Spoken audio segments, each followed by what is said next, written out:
रब इश्रह ली सदरी वयस्सिर ली अमरी वहलुल उक़दतम मिन लिसानी यफ़क़हू क़ौली। अस्सलाम वालेकुम, डॉक्टर सनिया Bashir here, consultant diabetologist and CEO of diabetes टेलीकेयर। उम्मीद करती हूँ कि आप लोग खैर खैरियत से होंगे और यकीनन शुगर के साथ अपनी ज़िंदगी को बेहतर से बेहतरीन बना रहे होंगे। आज की वीडियो उन तमाम ख़वातीन के लिए है जो कि इस वक्त कंसीव कर चुकी हैं और प्रेगनेंसी के साथ उनको उनके डॉक्टर ने कह दिया है कि आपकी शुगर तो बढ़ी हुई है।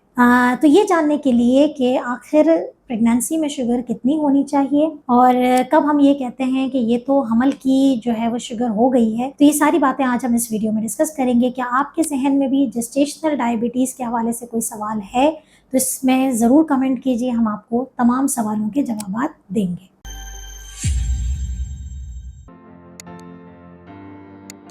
अब देखिए, सबसे पहली और इम्पॉर्टेंट बात यह है कि अगर आप हमल के 24 हफ्ते से पहले के पीरियड में मौजूद हैं, यानी कि आप वो ख़वातीन जो मुझे सुन रही हैं उनकी प्रेगनेंसी को अगर 24 हफ्ते नहीं हुए हैं तो आपकी शुगर का जो रेंज है वही होती है जो एक नॉर्मल खातून की होती है कि आपकी फास्टिंग शुगर जो है वो 100 से कम होनी चाहिए।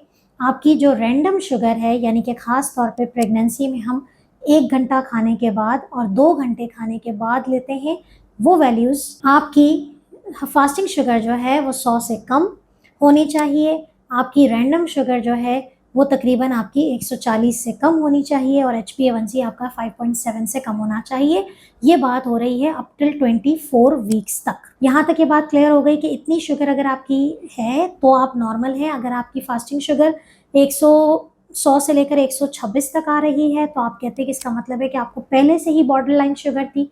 अगर आपकी रैंडम शुगर 140 से 199 तक आ रही है, इसका मतलब है कि आपकी प्रेगनेंसी से पहले आपको प्री डायबिटीज़ है।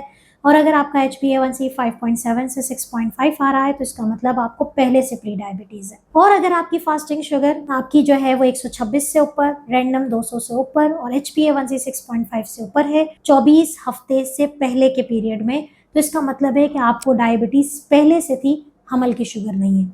अब बात करते हैं जो सबसे ज़्यादा इम्पॉर्टेंट हमल में जो हफ्ता होता है वो होता है 24 से 28 हफ्ते वाला, जिसमें आपकी गायनेकोलॉजिस्ट आपको OGTT का टेस्ट देती है। अब इस दौरान एक नॉर्मल शुगर कितनी होनी चाहिए, आपने नॉर्मली जो आप घर में चेक कर रहे होते हैं वो कितनी होनी चाहिए, क्योंकि जैसे जैसे प्रेगनेंसी बढ़ती है हमारे जो बच्चादानी से जो प्लासेंटा है ऐसे हार्मोन्स रिलीज होते हैं कि जिसमें शुगर का लेवल बढ़ता है। 24 से 28 हफ्ते के दौरान आपकी निहार मुंह की शुगर 92 से कम होनी चाहिए। खाना खाने के 1 घंटे के बाद आपकी शुगर 180 से कम होनी चाहिए और 2 घंटे के बाद 153 से कम होनी चाहिए। 95, 180 और 153 अगर ये रेंज आ रही है तो आप सेफ जोन में हैं। लेकिन अगर आपने OGTT का टेस्ट करवाया है जिसमें 75 ग्राम चीनी का पानी निहार मुंह पिलाए, पहले निहार मुंह का टेस्ट करते हैं, फिर 75 ग्राम शुगर पिलाते हैं और उसके 1 घंटे और 2 घंटे के बाद टेस्ट किया जाता है।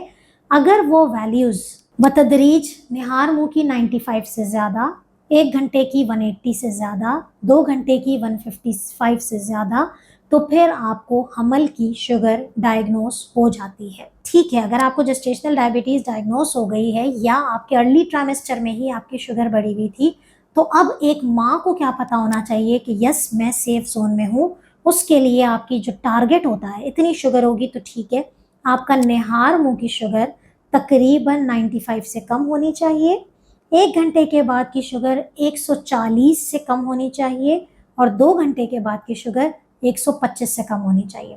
तो मैंने इस पूरी वीडियो में बता दिया कि कैसे आपने डायग्नोस करना है, कैसे आपको पता चलता है कि जेस्टेशनल डायबिटीज़ है और अगर डायबिटिक हो गई है तो अब आपका टारगेट कितना होना चाहिए। अगर ये टारगेट नहीं है तो फिर आपका इलाज शुरू होता है और उस इलाज पे हमने मुख्तलिफ वीडियोस बनाई हुई है कि जेस्टेशनल डायबिटीज़ की ट्रीटमेंट क्या होती है। अगर आप चाहते हैं कि हमल की शुगर का इलाज आप हमसे करवाएं तो नीचे दिए गए व्हाट्सएप नंबर पे कांटेक्ट कर सकते हैं और अपना अपॉइंटमेंट बुक कर सकते हैं। अपना बहुत ख्याल रखिएगा, दुआ में याद रखिएगा। अल्लाह हाफ़िज़।